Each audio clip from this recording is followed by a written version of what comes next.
saya akan mengulang kembali tentang konsep laju reaksi.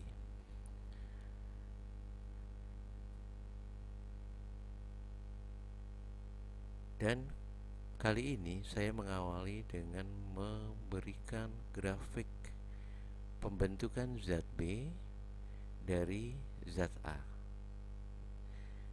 Jadi grafik ini adalah grafik pembentukan zat B, pembentukan zat B dari zat A.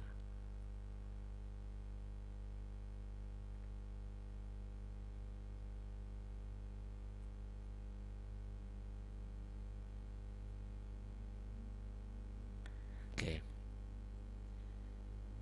Di dalam grafik terlihat bahwa sumbu yang Y-nya ini merupakan konsentrasi, kemudian sumbu X-nya merupakan waktu. Artinya perbandingan antara konsentrasi dengan waktu. Perbandingan antara konsentrasi dengan waktu. Kemudian kita lihat di sini pada waktu 0 detik. Ya, di sini misalnya 0 detik. Maka zat A-nya ini masih konsentrasinya masih maksimal.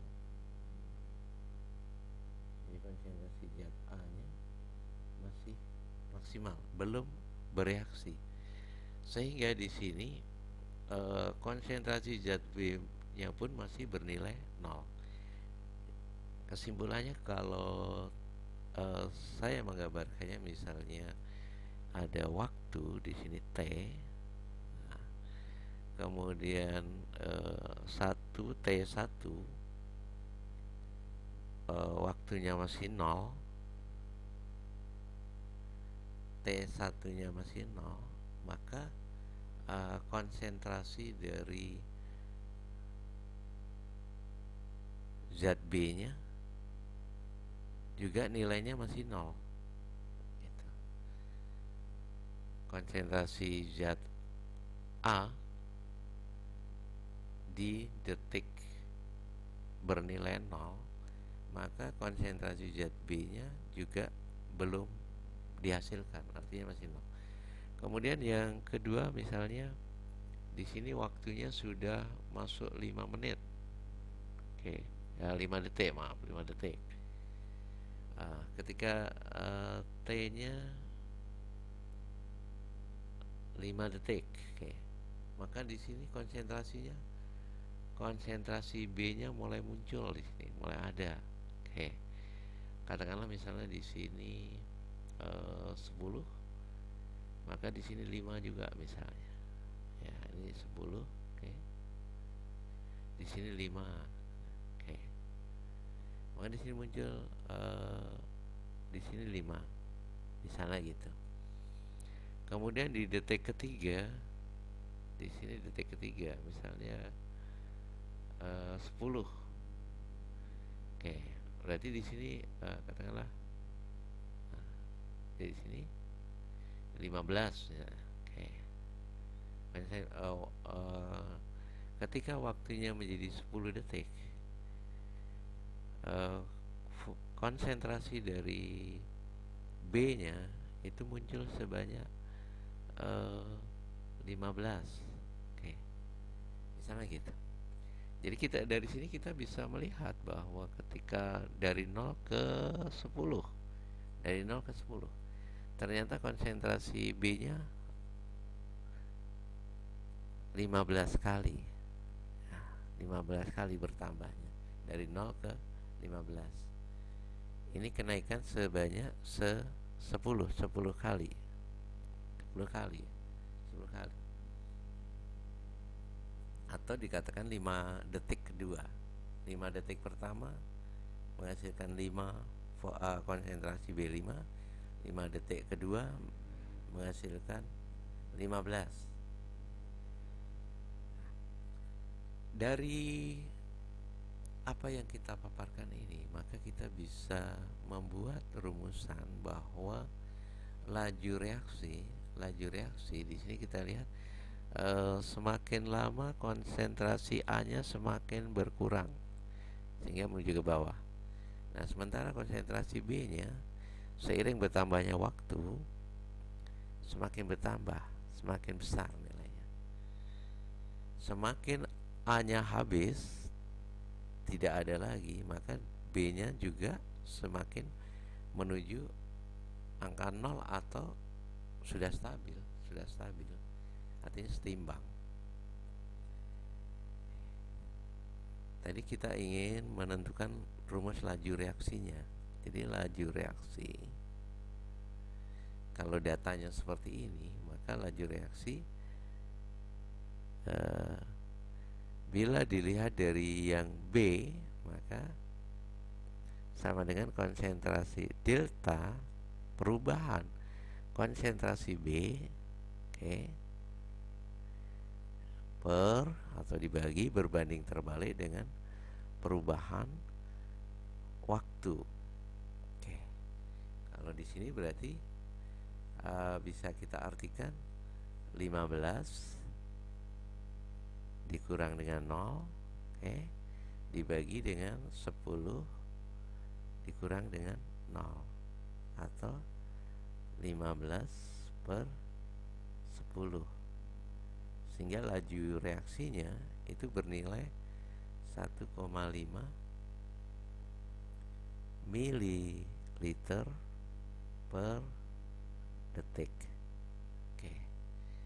Ini biasanya dia 1A dinyatakan dalam volume, kemudian ini biasanya dalam detik. Volumenya bisa mililiter, mililiter, bisa juga desimeter kubik, bisa juga sentimeter kubik untuk volumenya. Ini untuk laju reaksi berdasarkan produknya. Kalau berdasarkan reaktannya, ini berdasarkan laju reaksi dilihat dari konsentrasi B kalau yang ini ya. Kemudian kita lihat contoh soalnya ya. Contoh soal misalnya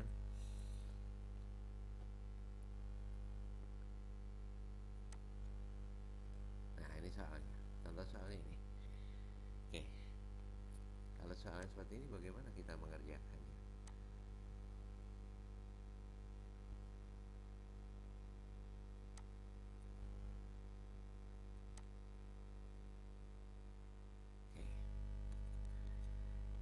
Kita lihat pada contoh soal ini, pada percobaan reaksi antara logam aluminium nih, dan asam sulfat. Sesuai persamaan reaksi, berarti di sini 2Al ditambah dengan H2SO4 larutan menghasilkan Al2SO4 3 dalam bentuk larutan dan 3H2 dalam bentuk gas. Kemudian gas hidrogennya ditampung dan diukur volumenya pada temperatur yang tetap. Data pengukuran tiap waktu sesuai tabel ini.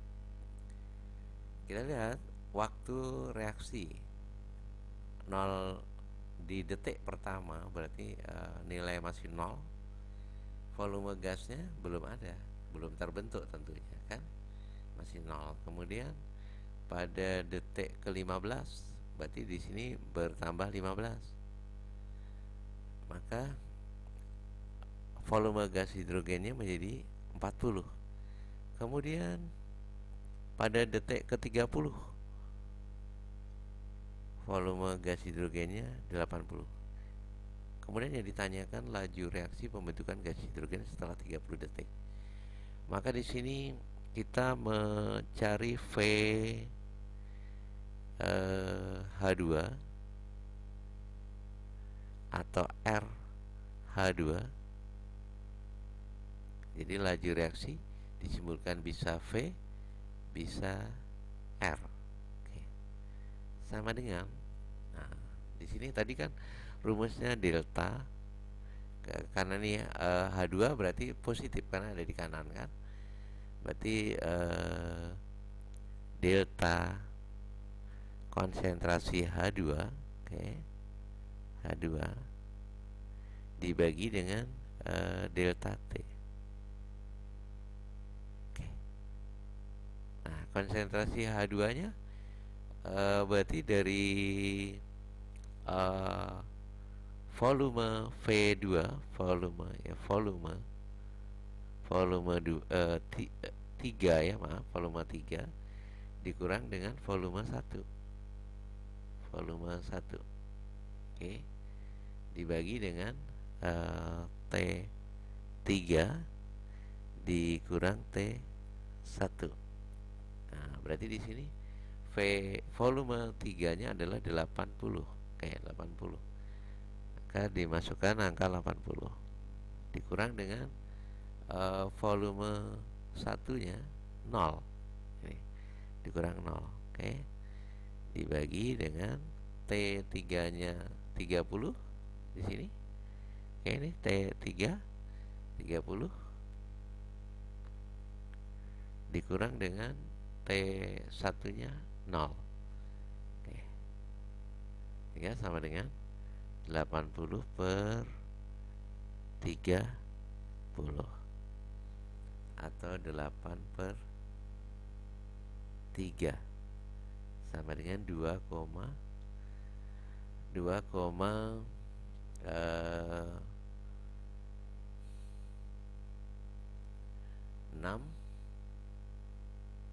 kemudian 2,67 ya, 2,67 mililiter per detik per second. Oke. Nah, ini untuk laju reaksi H2. Ini adalah contoh laju reaksi ketika soalnya diberikan seperti tadi yang kalau digambarkan grafiknya berarti ini kan juga seperti ini grafiknya. Berarti di sini adalah volumenya yang makin turun. Nah, ini adalah antara AL dengan AL dengan H2SO4. H2SO4. Oke. H2SO4. Sementara ini adalah H2-nya. Oke. Ini adalah yang dimaksud H2-nya. Oke. Ini yang penjelasan untuk teori tentang laju reaksi berdasarkan grafik apabila diketahui perbandingan antara konsentrasi dengan waktu ya.